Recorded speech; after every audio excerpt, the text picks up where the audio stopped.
প্রথম অধ্যায়। অর্জুন বিষাদ যোগ। ধৃতরাষ্ট্র বলিলেন, হে সঞ্জয়, দুর্যোধনাদি মম পুত্রগণ এবং যুধিষ্ঠিরাদি পাণ্ডুপুত্রগণ ধর্মক্ষেত্র কুরুক্ষেত্রে যুদ্ধের জন্য সমবেত হইয়া কি করিল? সঞ্জয় বলিলেন, হে রাজন, তখন পাণ্ডব সৈন্যগণকে বৃহদারা দেখিয়া রাজা দুর্যোধন গুরু আচার্যের নিকট গিয়া কহিলেন, হে আচার্য, আপনার বুদ্ধিমান শিষ্য দ্রুতপদ পুত্রের সহিত পাণ্ডবদের এই বিরাট সেনাদল দেখুন। এই সেনাদলে ভীম ও অর্জুনের ন্যায় মহাধনুর্ধর বীরেরা আছেন। মহারাজ সাত্যকী বিরাট এবং মহাবীর দ্রুপদ, ধৃষ্টকেতু চেকিতান, মহাবীর্যশালী কাশীরাজ, পুরুজিৎ, কান্তিভোজ, নরশ্রেষ্ঠ শৈব, পরাক্রান্ত যুধামান্য, বীর্যবান উত্তমৌজা, সুভদ্রানন্দন অভিমন্যু এবং দ্রুপদীর পঞ্চপুত্র এই সকল মহারথী বর্তমান। হে দ্বিজবর, আমাদের সেনাদলে যে সকল সেনাপতি রহিয়াছেন তাহাদিগকে জানিয়ে রাখুন। আপনার গোচরার্থে তাহাদিগের নাম বলিতেছি।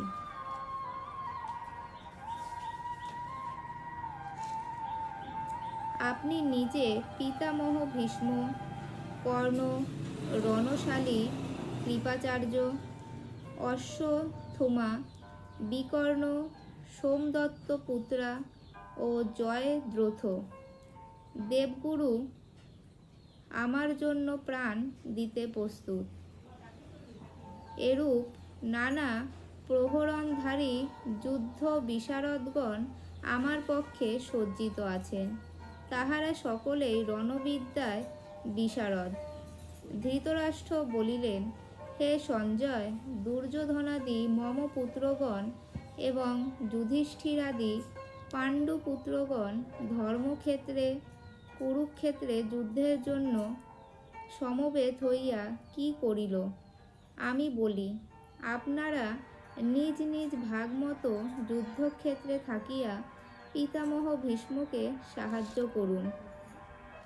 আমি বলি, আপনারা নিজ নিজ ভাগমতো যুদ্ধক্ষেত্রে থাকিয়া পিতামহ ভীষ্মকে সাহায্য করুন।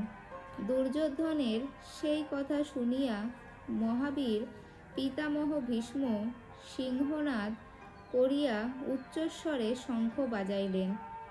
তাহার পর শঙ্খ, ভেরী, কনক, আনক প্রভৃতি বাদ্যযন্ত্র হারলে বাজিয়া উঠিল। সেই তুমুল শব্দে আকাশ বাতাস ভাসিয়া উঠিল। তাহার পর শ্বেত অশ্বযুক্ত মহারথে বসিয়া শ্রীকৃষ্ণ ও অর্জুন দুইটি দৈব্য শঙ্খ বাজাইলেন। শ্রীকৃষ্ণ পঞ্চশঙ্খ, অর্জুন দেবদত্ত শঙ্খ এবং ভীমসেন পণ্ড নামক শঙ্খটি বাজাইলেন।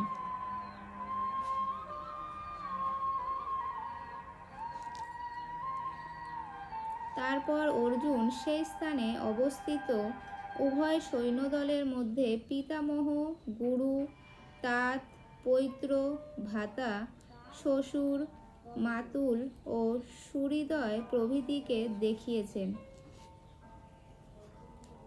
সেই সকল আত্মীয় স্বজন বন্ধু বান্ধবকে যুদ্ধক্ষেত্রে অবলোকন করিয়া করুণায় অর্জুনের মন ভরিয়া গেল। তখন তিনি দুঃখিত হইয়া বলিলেন, হে কৃষ্ণ, যুদ্ধকামী এই সকল আত্মীয় স্বজনকে সম্মুখে দেখিয়া আমার অঙ্গ অবসাদগ্রস্ত ও মুখ শুষ্ক হইতেছে। আমার শরীর কাঁপিতেছে, হস্ত হইতে গাম্ভীর স্থলিত হইতেছে এবং গাত্র দুগ্ধ হইয়া যাইতেছে। হে কৃষ্ণ, আমি রথে অবস্থান করিতে অক্ষম। আমার মন অত্যন্ত অস্থির। আমি নানাবিধ অশুভ লক্ষণ দেখিতে পাইতেছি। যুদ্ধে আত্মীয় স্বজনকে বধ করিয়া কোনো শ্রেয় দেখি না। হে কৃষ্ণ, জয় চাহি না, রাজ্য চাহি না, সুখভোগও চাহি না। হে গোবিন্দ, রাজ্য বা ধনে আমাদের প্রয়োজন কি? যাহাদের জন্য রাজ্যভোগ এবং সুখ কামনা করি, সেই গুরু, পিতামহ, পিতৃব্য, মাদুলাদি ইহারা সবাই ধন ও প্রাণের মায়া ছাড়িয়া যুদ্ধে উদ্যত। হে মধুসূদন, পৃথিবী তো দূরের কথা, যদি ত্রিভুবনের আধিপত্য পাই তবুও নয়।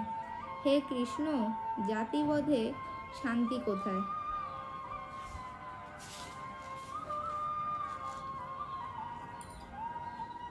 হে মাধব, ইহারা আপাত তাই, তবুও ইহাদিগকে বধ করিলে পাপী স্পর্শ করিবে। সুতরাং আত্মীয় বধে আমরা কিরূপে সুখী হইব? হে জনার্দন, লোভে উহারা বুদ্ধিশূন্য হইয়া কুলক্ষয়ে ও মিত্রদ্রোহে যে পাপ হয় তাহা জানে না।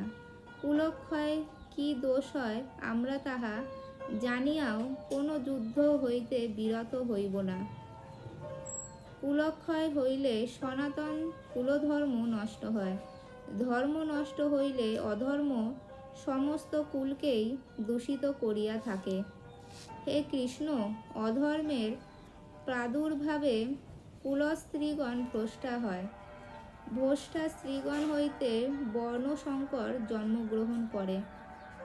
বর্ণসংকর হইলে কুলের নরক ভোগ হয়, আর তাহাদের পিতৃপুরুষগণের জলপিণ্ড লোপ পাওয়ার নরকে পতিত হয়।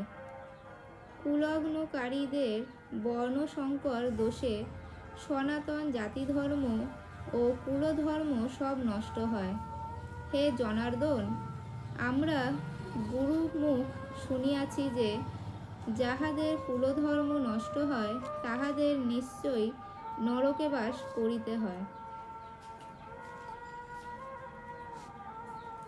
হায়, আমরা কি গুরুতর মহাপাপ করিতে উদ্যত হইয়াছি! কারণ রাজ্যসুখ লোভে নিজের স্বজনবধে রণোদ্যত। আমি নিজেকে যাচাইবার কোনো চেষ্টা করিব না, অথবা অস্ত্র ধরিব না। আমাকে এই অবস্থায় দুর্যোধনাদি কৌরবগণ যদি বধ করে, তাহাও আমার পক্ষে মঙ্গল। সঞ্জয় বলিলেন, অর্জুন এই কথা বলিয়া শোকে ব্যাকুলিত হইয়া ধনুর্বাণ ত্যাগ করিয়া রথের ওপর বসিয়া পড়িলেন। ইতি অর্জুন বিষাদযজ্ঞ নাম প্রথম অধ্যায়।